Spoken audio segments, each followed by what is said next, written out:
Welcome to Rare Meat for Moms, parenting tools and life hacks for raising a child with a rare diagnosis. I'm your host, Meghan Weaver. Let's get to the meat of it. I'm Meghan Weaver, and I'm here today with Charlie Taylor with Foundation of Strength.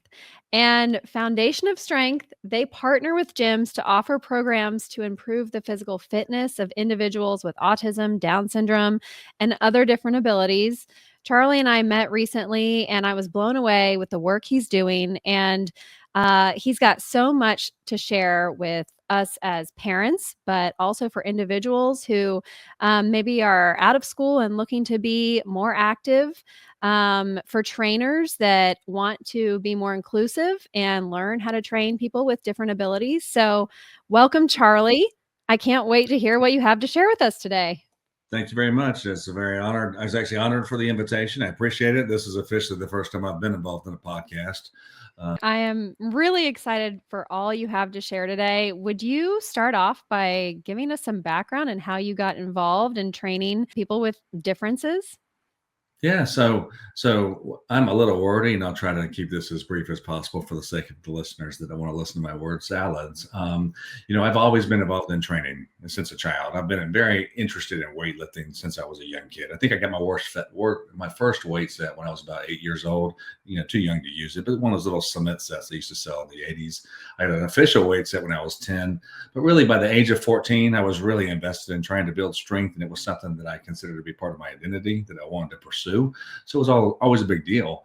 And when I was a young man trying to get into, what I wanted to do with my life and my career, I was focused on physical therapy. I was focused on gyms. I actually said that in an interview for a college scholarship that I was interested in one day owning my own gym that would focus on health and fitness for children. That was me at 17.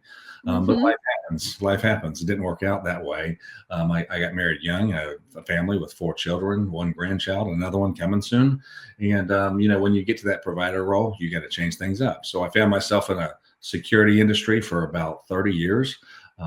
Towards the tail end of that, I owned a franchise for about 15 years. And at the end of the reign, I had a lot more free time. And I was at a place in my life where I really felt like I needed to give back to the community. And I spent a lot of time in prayer and meditation, not medication. That's an edit. Oh my gosh, that's too funny. What a slip.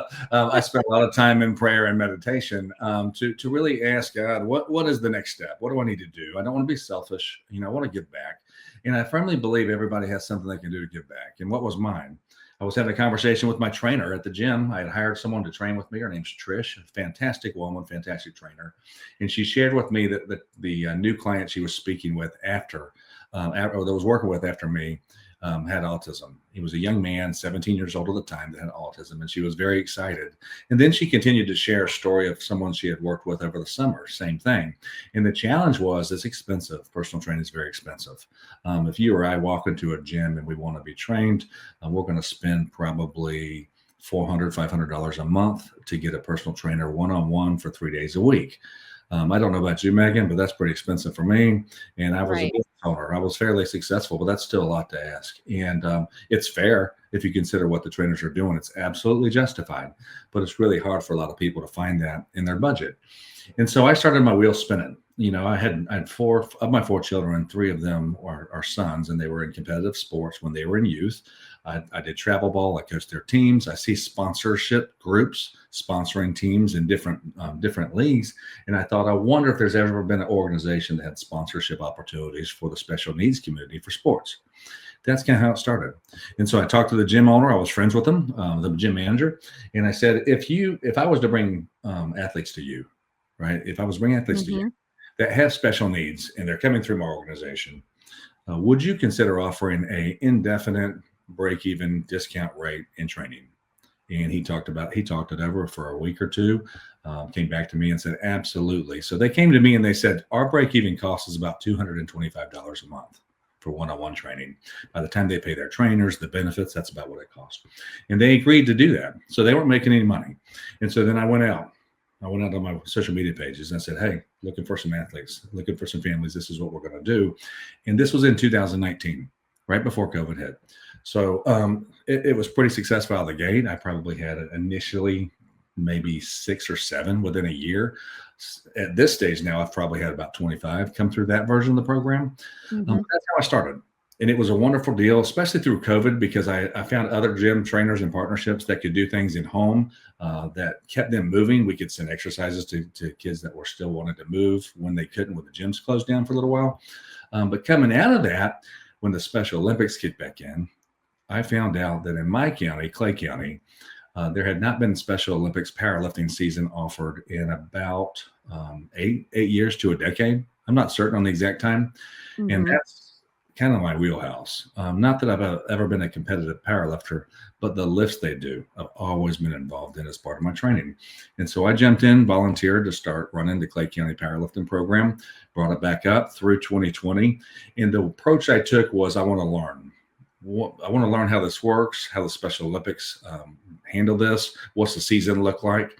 Sit back, observe, kind of take it in, and then look at what I can do with the knowledge I have and the years I've been in training that can make it better. And what I found was there's a lot of stuff all over the place, but a lot of the coaches, a lot of the trainers were not actual personal trainers. Some of them were family, some of them were mothers that were taking it upon themselves to learn this, to teach these athletes. They've done a phenomenal job, but there's so much more if you come from that community that you can offer. The big thing that jumped out at me is that the season is really only 2 to 3 months long. So you start training these kids in August. And I say kids loosely, kids, adults.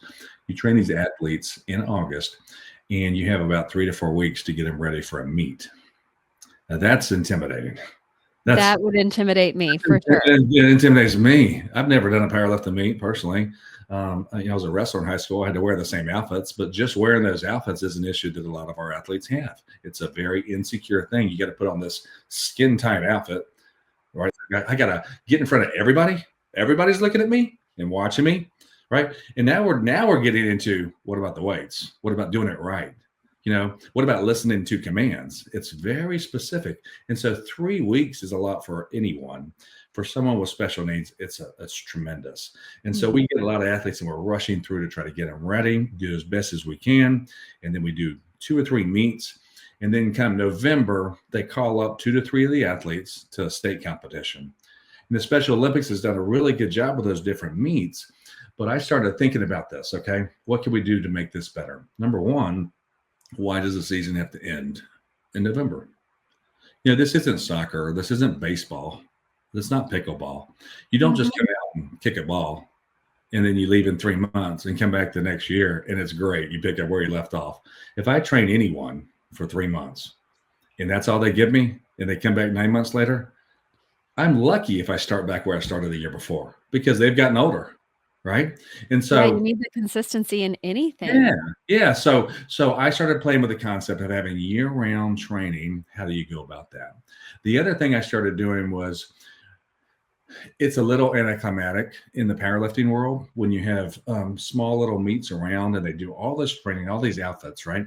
And a lot of the gyms are doing these meets that are really hard to even watch. So they were tall, small spaces. So families really couldn't see how their athletes were doing. So I said, what if we created a local event that was the first of its kind around here? There might be some around the country, but it's a first of its kind, open invitation, special needs only powerlifting competition. That's the Barbell Bash. We've done this now 3 years. And what I do, I've been networking each season through the different counties in the Special Olympics and saying, hey, I know you have more than just these 2 athletes. If I host something in December and I do open invitation, would you like to get all your athletes to come? And it's a showcase.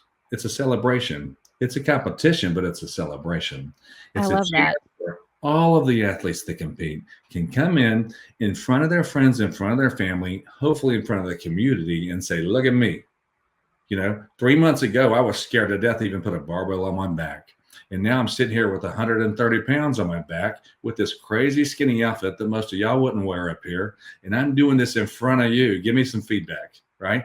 And the feedback from the parents when I started this was fantastic. This is the best thing. I have kids that started doing weightlifting and adults that are weightlifting. And they've done so many sports in Special Olympics. And I'm not taking away anything from any of that. But they've said to me that this is the one. This is the one that we see the most change, improvement from them in their lives outside of the event. self-confidence, strength. There's so many examples I could give you. So that was a very good feedback. So that's kind of it in a nutshell. If you ask me the vision of the foundation of strength, it is to change minds. Okay.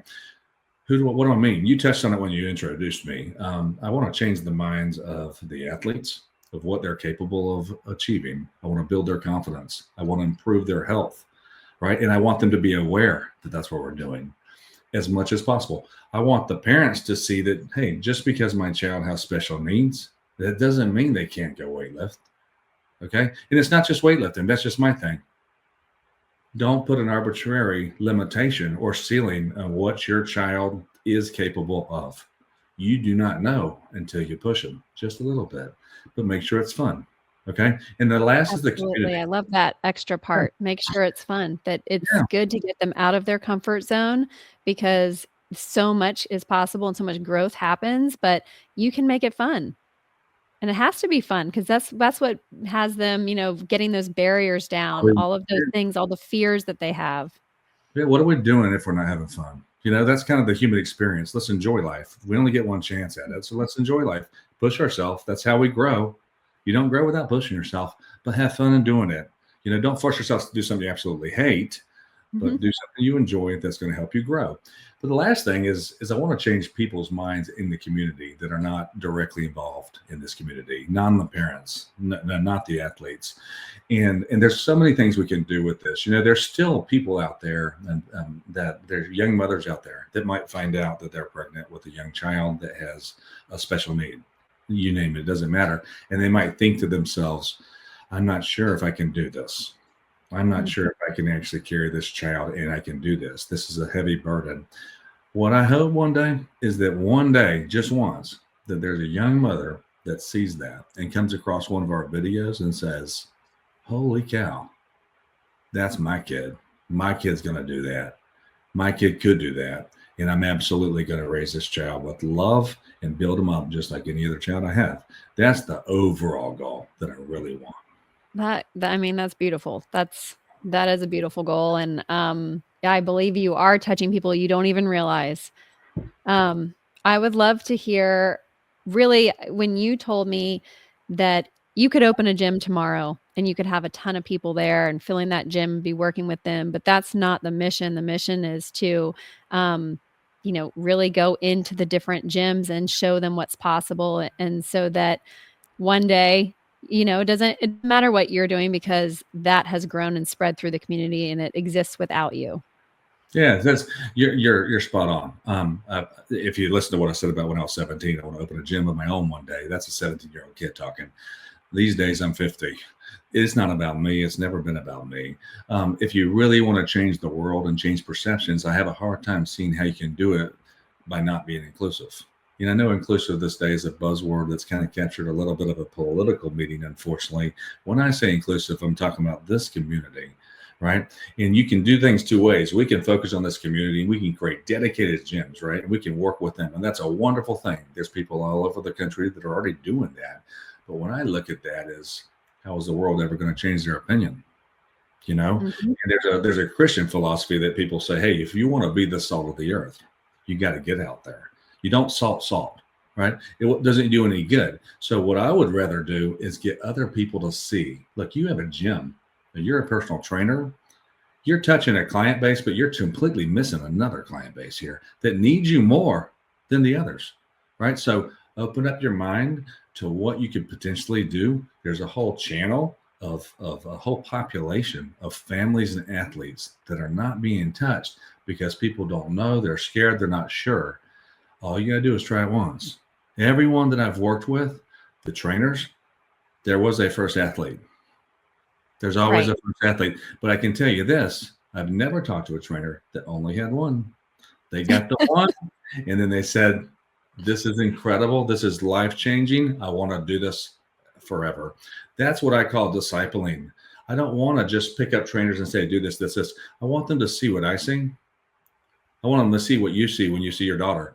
I want them to see it so much that I could leave their life tomorrow, but they're going to go find a way to plug into this community and give back to this community because it's worth it. Yes.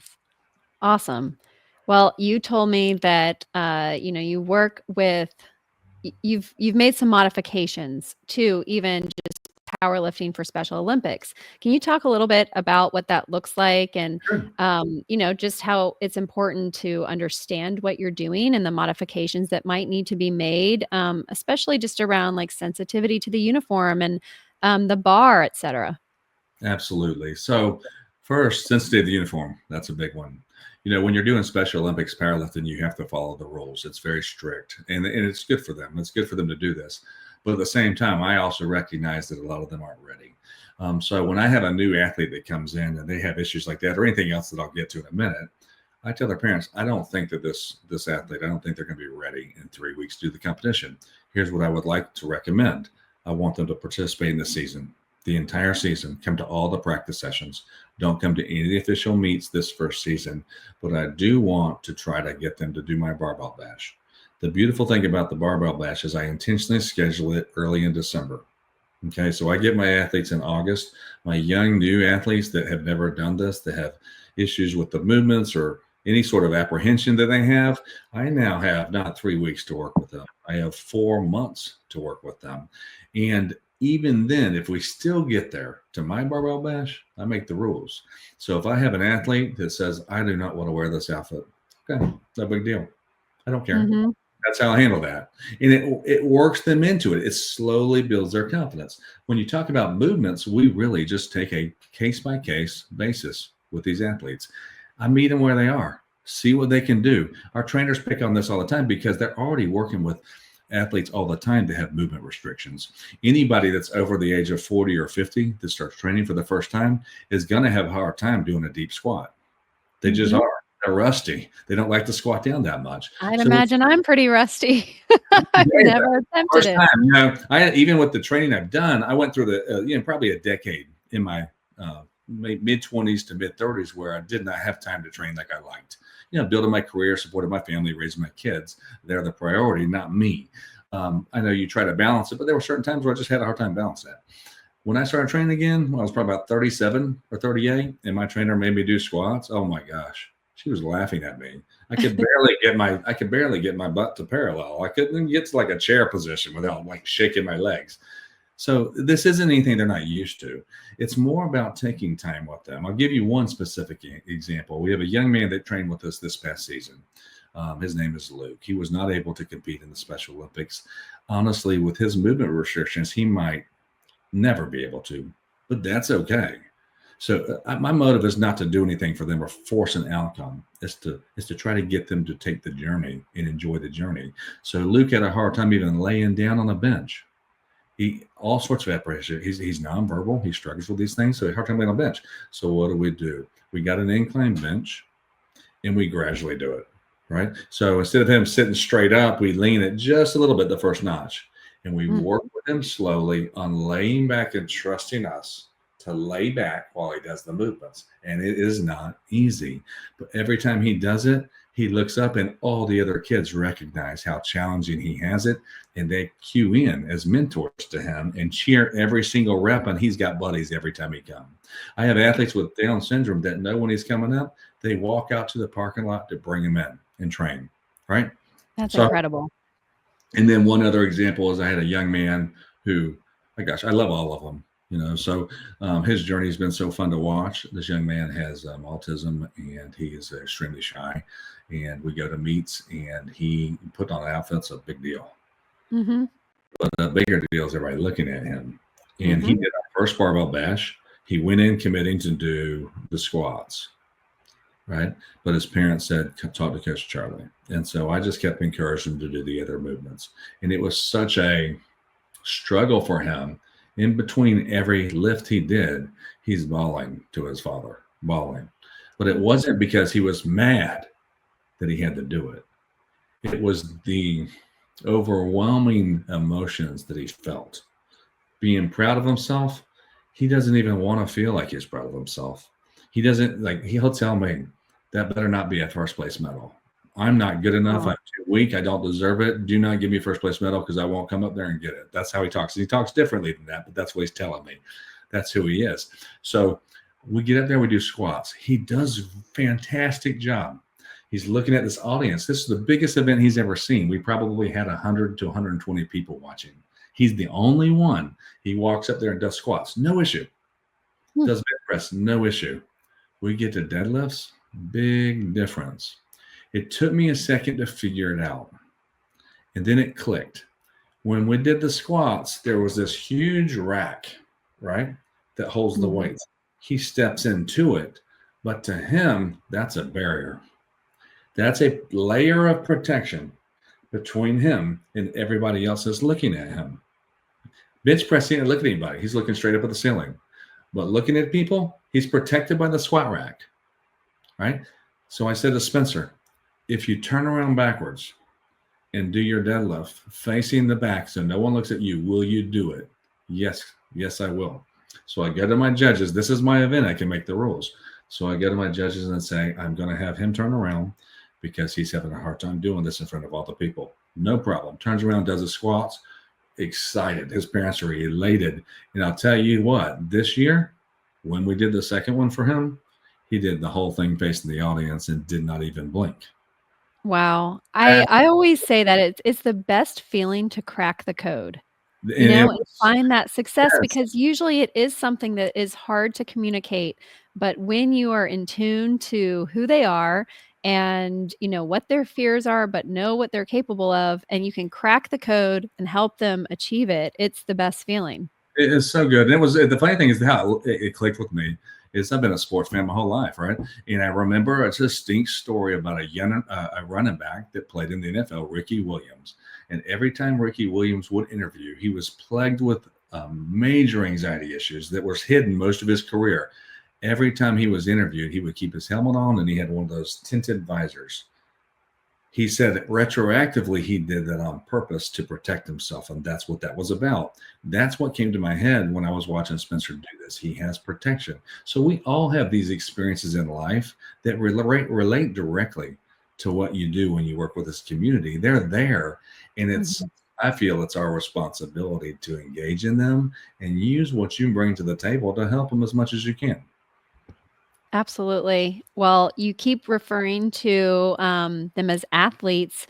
I think the first thing that comes to mind is that you have all male athletes, but I have seen pictures of some pretty strong girls out there. It's pretty neat.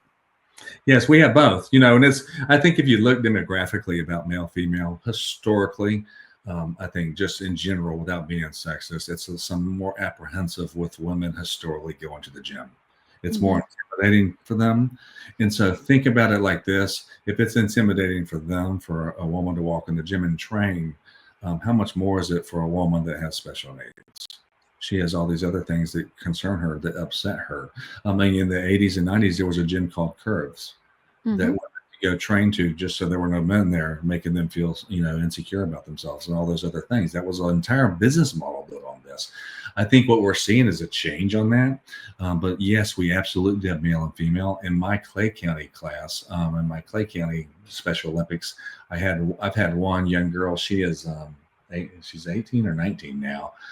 She's been with me since she was eligible at age 14.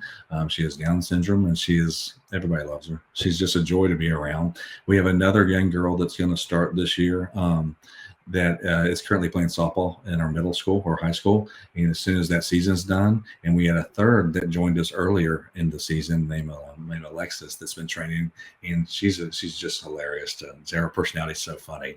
But that's not just us. Nassau County has, I believe Nassau County has a few females. Duval does, St. John's. When you go to these meets, you meet them all. Palatka is like team power female. They have a lot of really strong women. And I can tell you, when my brother came to my barbell bash last year, he saw our strongest girl, the strongest girl at the competition lift.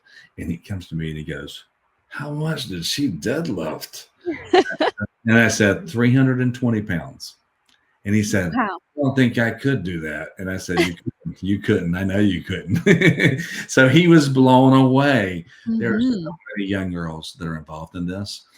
It's just like anything else. The further you go up, the more territories, the more you'll see. But I will tell anybody listening to this, we need more girls training with us. We do. We absolutely do. They're just as capable as the guys. In some cases, can be more. And we welcome them all. I love that. Well, we've talked a little bit about my daughter's condition, and you said that you have looked at some about her diagnosis and the fact that she's low tone and the challenges that we have with exercise and coordination. And what would you say?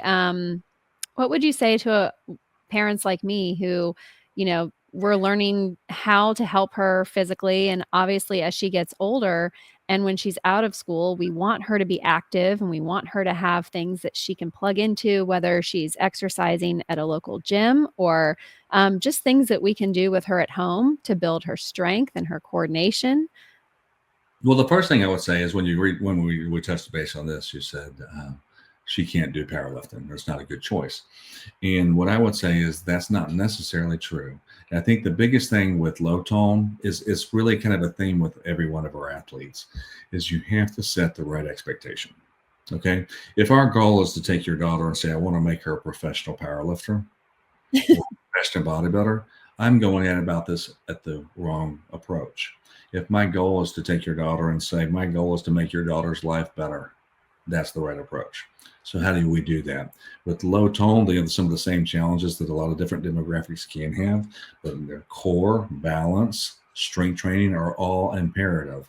When I take a new athlete and I'm training them, I might put them on a rep sequence that is something like 3 sets of 8 to 12 reps. I would not do that with someone that has low tone. I would probably start them at 1 to 2 sets of an exercise at 2 to 3 reps.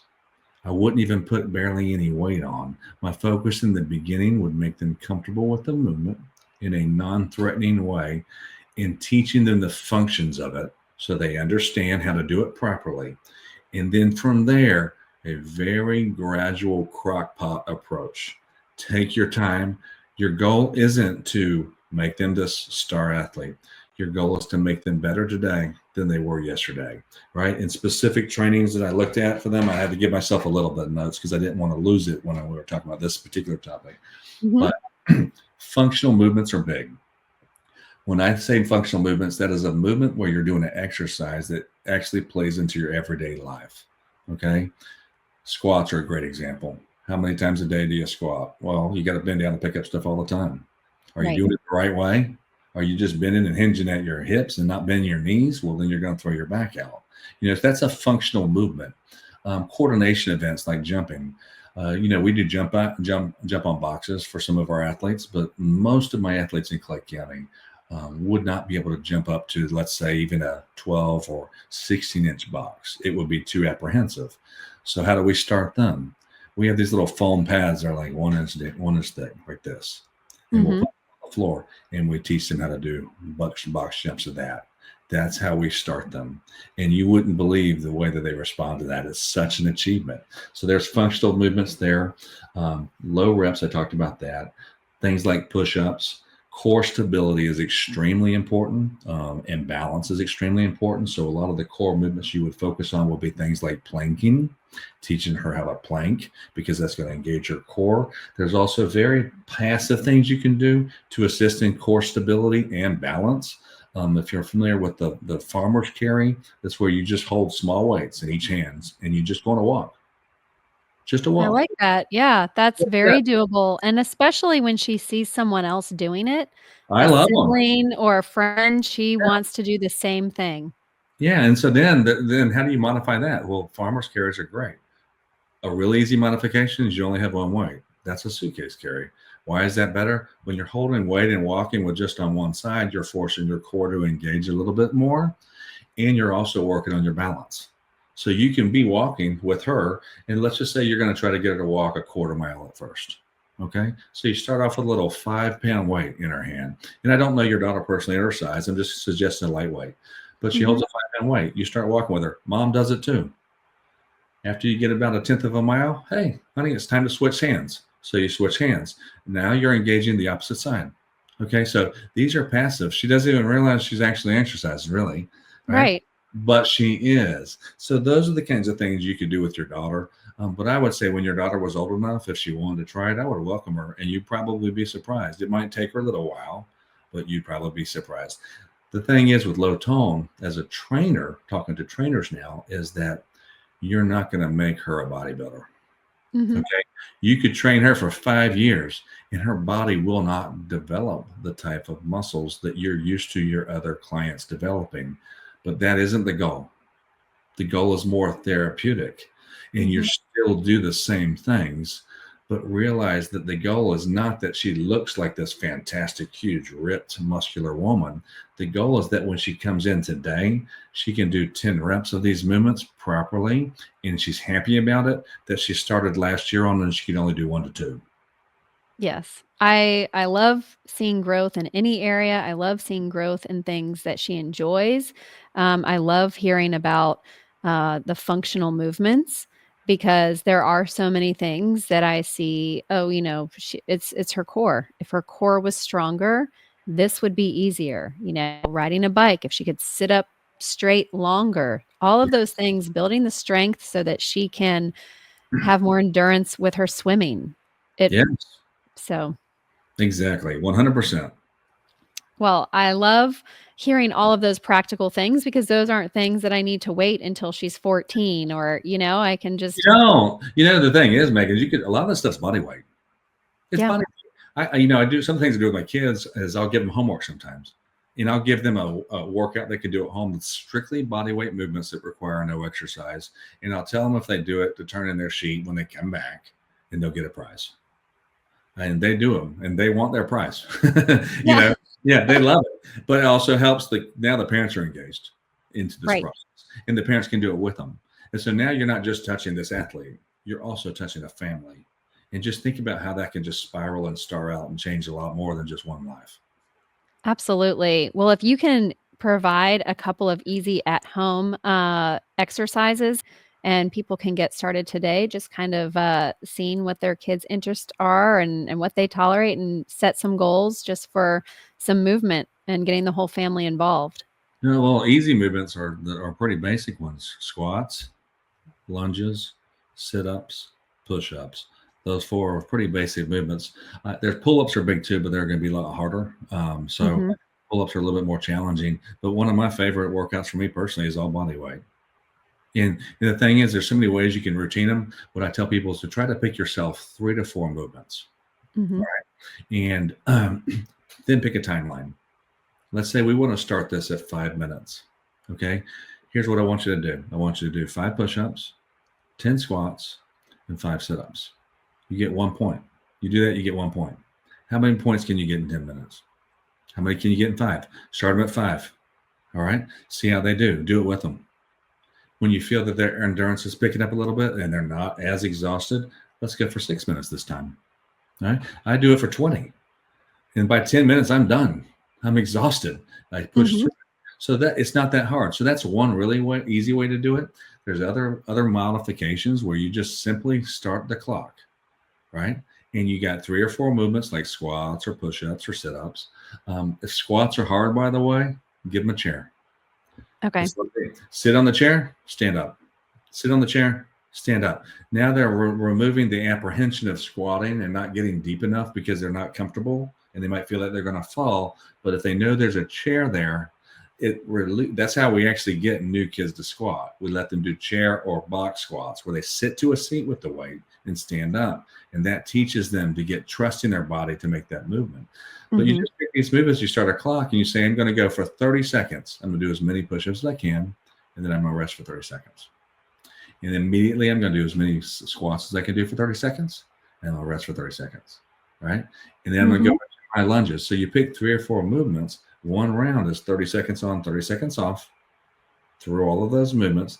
Then you rest 3 to 5 minutes and you do it again 2 to 3 more times. It's very easy to follow. And you can Yes. insert, you can change the reps. You can go to 15 seconds and 45 rest in the beginning. In the end, you might do 45 seconds and rest 15. So there's such a simple, less is better. Simple Yeah. adjustments make the most difference. And I love the point idea and even just having, visuals with a sticker of how many you've done or, Mhm. whatever helps them stay on track or, treasure box or whatever you're doing. Yeah, treasure box we do. In the CrossFit world does this a lot. They'll give athletes coins like little chips, like poker chips, and they have them in their Mhm. pocket. When you do a round, you just drop one. Or they'll use chalk. You won't do chalk at your Mhm. house. probably have it all over the bedroom. But in the gym, you'll see sometimes they have chalk and they're just counting off, lines every time they do a round. But something like the tokens or the chips, they're a great idea.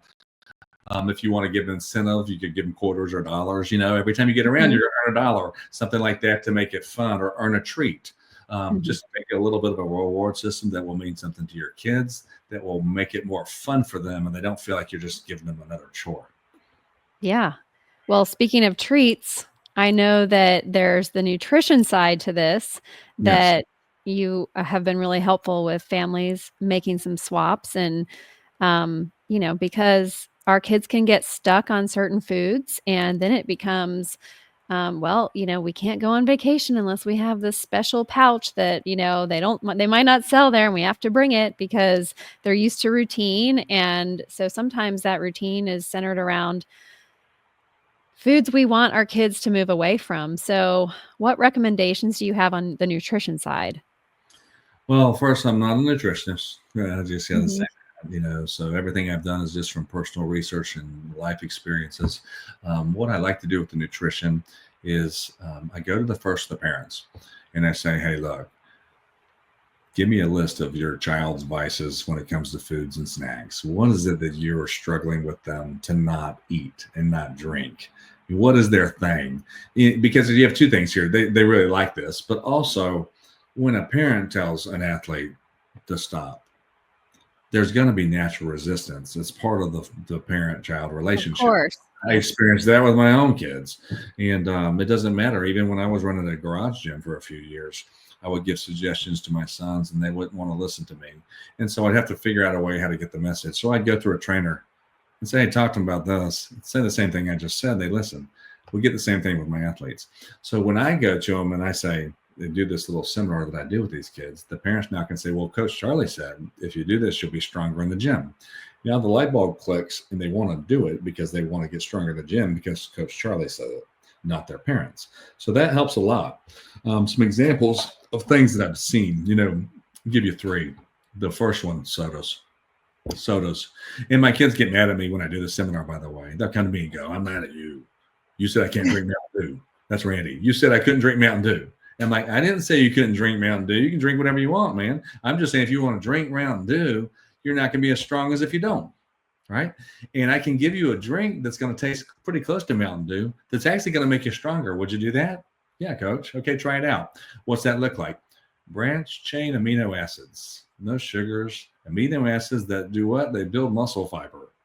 They have the best flavors in the world. I take branch chain amino acids every single day. I add creatine to it. Creatine's another thing you can add. What's creatine? It helps build muscle. It's the most misrepresented supplement that anybody. Everyone hears creatine. Oh, that's bad for your kidneys. That's this. It might be bloated. The only reason it carries that reputation is because of young teenage boys that will start taking it and they take 5, 6, 7 times what they're supposed to, and it increases the volume. It increases the ability of the cells of your muscles to absorb water. That's what it does. And they do it on purpose because it bloats them and they look like they've gained all this weight. And it's just that they're holding water weight. But what it actually does is it gives you, when you train, the capacity to get 1 or 2 extra reps. And over time, those 1 or 2 extra reps equal stronger, more muscle density and stronger muscles. So you can take BCAAs and creatine. I have a lemon lime one, mixed it into carbonated water. It tastes like a Mountain Dew. If their thing is a carbonated soda, carbonated water, BCAAs, flavor of their choice, I guarantee you they will like it. And if they don't, That's a great swap. So easy. It takes no time at all. I mean, this is BCAAs with creatine. I do it every day. So I'm not saying anything I don't do. I used to love sweet tea. And I used to have more sugar and cream in my coffee than I had my coffee. It was a joke. If you ask any of my family members who've known me for a while, I even had friends that nicknamed me Sweet Tea. That's how much I drank sweet tea. And it's silly now. I don't even like sweet tea anymore. You can change your taste buds. The human body's taste buds recycle every 10 to 14 days. Okay. And so if you restrict yourself and you force yourself to eat something that you may not like, and you do it for 2 weeks, you will be surprised, especially if it's good for you. You will be surprised how your body changes and you actually start wanting to taste it. Yes. I experienced this on black coffee myself.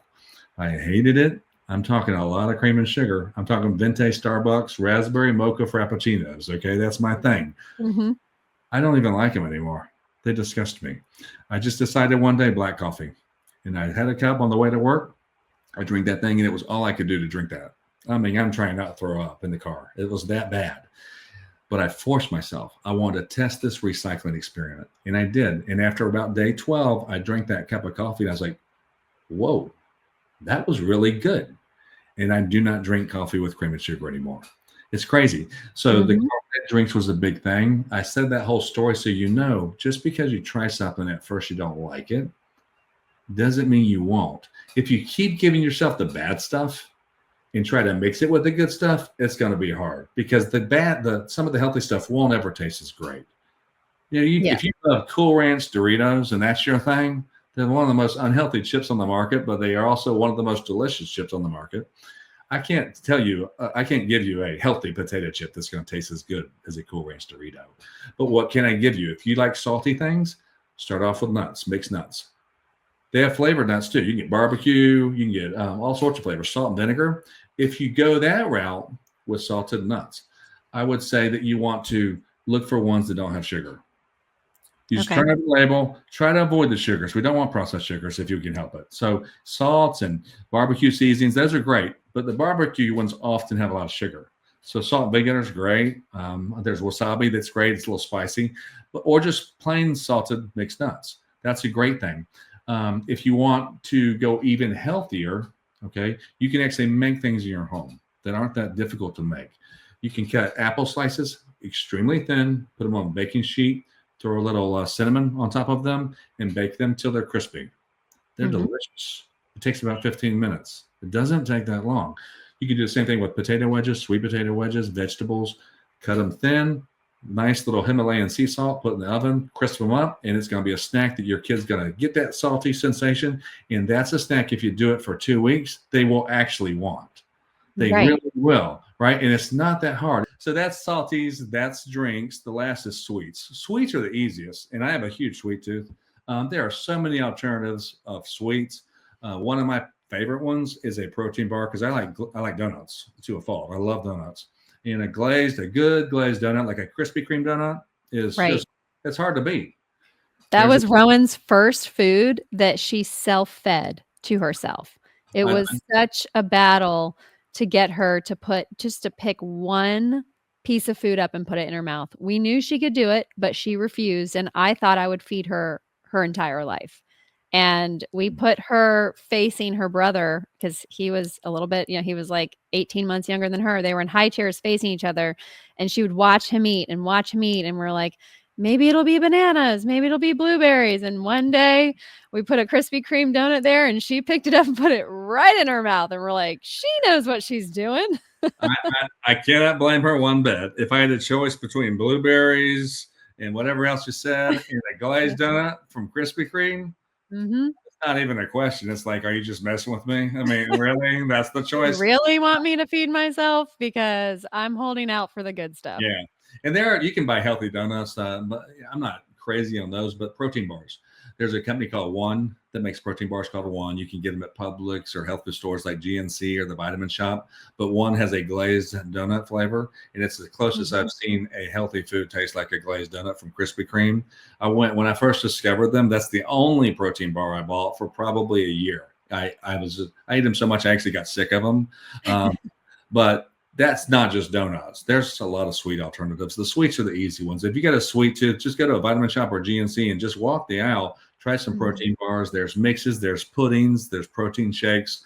I can tell you how to make a protein shake taste like a piece of cheesecake. You just mix in some cream cheese and some fresh fruits and a protein powder. And if you did like a frozen raspberries, you just gave yourself a raspberry cheesecake, and it tastes pretty close. It's not bad. So there's all sorts of things you can do on the sweet side. Salties are the most challenging. But when I do this with my kids, is I get this list of ices from them. And then once I get them, when I do the seminar, I customize it to the kids in there. And so I'll go in there specifically buy things that one of their parents had suggested. And I make them little goodie bags, little brown lunch bags for them to take home that has all their snacks.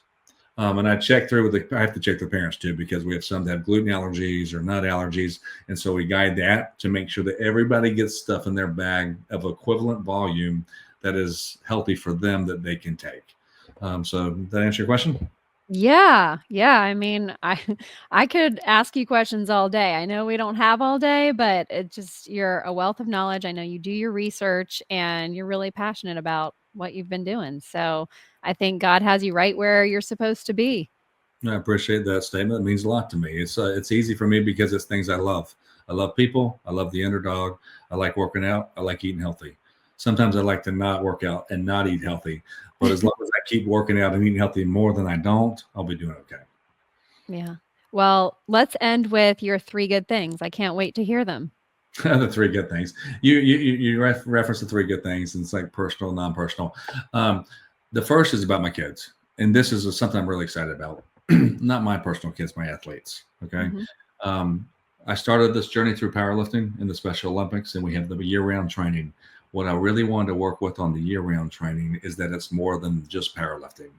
If all you do is squats and deadlift and bench press, it gets a little mundane. It gets a little boring. You're also not getting all the other benefits of increasing metabolism as much as you could or cardiovascular health. So what we're doing now is I have barbell clubs that do year round. I have 3 counties that are signed up as affiliates. It just means they're partners with me, that we work together and communicate. But they offer inclusive classes 2 days a week at their gym. Each county is different, but I have Duval County on the west side. I have Nassau County up in Amelia Island, and I have Clay County, which is not too far from Orange Park Mall. So it's kind of Duval as well. Mhm. Each of those gyms that do the Special Olympics offer an off-season, year-round inclusive classes 2 days a week. And it's based more on CrossFit type movements, all right, that are modified to each individual athlete's ability. So it's not intimidating. If they can't do something, we find another way for them to do it. The trainers all love the kids. They love the athletes. They like making it fun. And what's really neat about this is in the CrossFit community, there are these huge competitions. They do them all the time. I used to compete in CrossFit, not very good, but I just something I did with my sons when they were training it's just a fun experience. You run, you want to do the river run. So you do CrossFit and there's a CrossFit competition. It's a great motivator to give you a goal, Mhm. to challenge yourself. And there's been a lot of them. I probably did 15 or 16 of them myself. One of them I did is called Festivus. And you probably heard that right by the Yeah. reaction. Festivus for the rest of us. It's rooted in the show Seinfeld in the 90s. But this competition was designed, and it was probably 15 years ago, maybe 10, 15 years ago. And Festivus' goal was to create a entry-level beginners CrossFitters competition for athletes that had just started or had only been doing it for a little while. And so it's a slightly less competitive, slightly Mhm. easier than some of the super intensive ones. And the leadership of Festivus experimented with a division that was inclusive last year at one of their gyms, and it was a success. So they decided recently to roll this out across the U.S. and open it up. What they've done is they've added a division called adaptive with all sorts of categories. This is not just intellectual disabilities. Someone that is in a wheelchair can sign up for adaptive wheelchair. There's missing a limb, different types of things like that.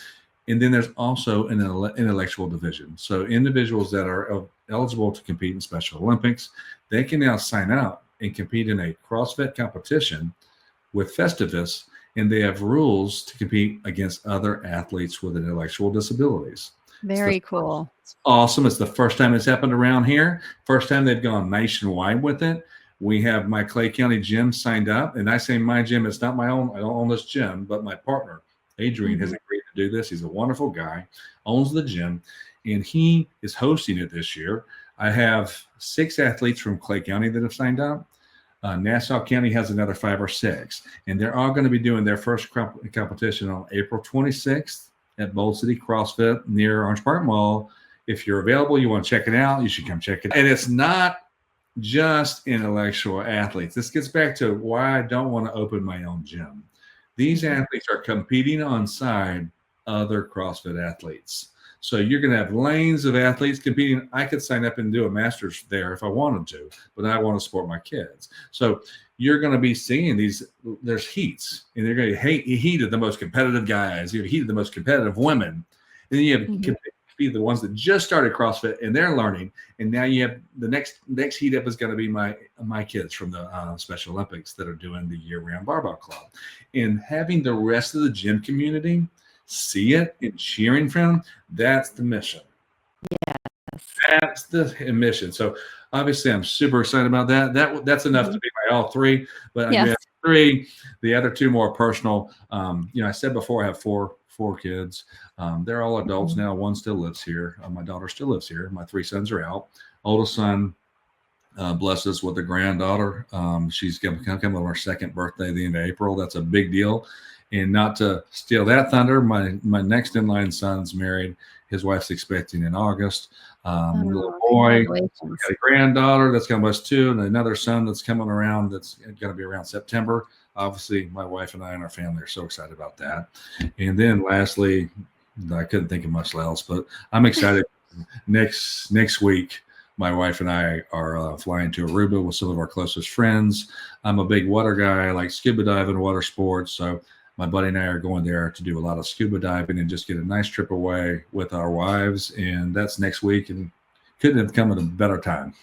Good for you. Aruba sounds incredible. I've never been. Yeah, that's it. So that's all I could think of. What else you got, Megan? I could keep asking questions, but I know that we should probably just plan to talk again. There's so many things that I just like to talk and help people.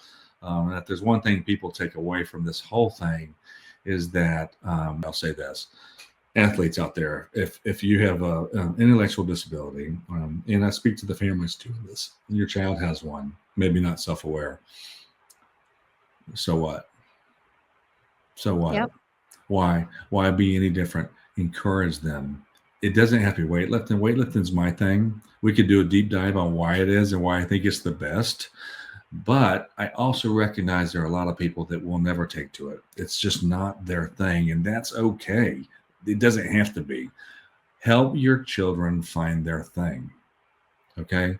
If they like to be outside, make it outside. If they want to ride a bike, they want to swim, find a way to meet them where they're at, get them outside, and keep them moving.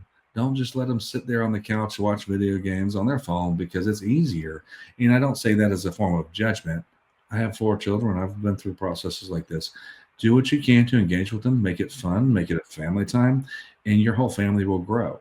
To the gym trainers and the rest of the community, I just tell you to ask yourself, what do you bring to the table?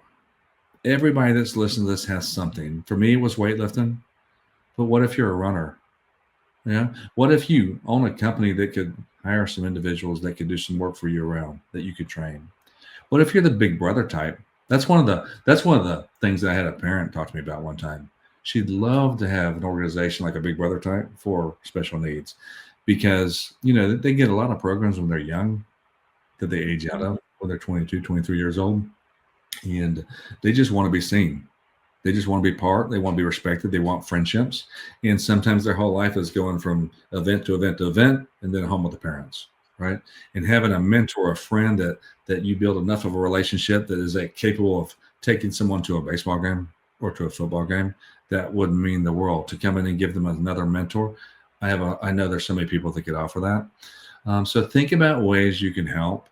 And then the very last thing that I had that I wanted to share, just to make sure people are aware, gym's expensive, training's expensive. I told you at the beginning that one-on-one training, for us is $400-500. Right. CrossFit gyms are expensive too. There's a justifiable reason for it. You're getting a trainer, organized classes. They got to pay. They're doing this to make money too. This isn't a nonprofit. The gym owners aren't there for nonprofits, and they need to make a living just like the rest of us. So they usually going to charge anywhere from $130 to maybe $170 a month to join a CrossFit gym. The cool thing is with the Barbell Club, all of them are charging a deeply discounted rate of $75 a month. All right. That is a fantastic deal for what they're getting. But on top of that, if that is still budget and not eligible for your budget, 100% understand. I'm not an expert about what I'm about to say, but I just want to say it because I want to open people up to the possibility and then point them in some directions. If your child is eligible for CDC Plus, which I believe is typically at adult age, where they're set up through Medicare, I think. They are given budget for certain things to support their lifestyle.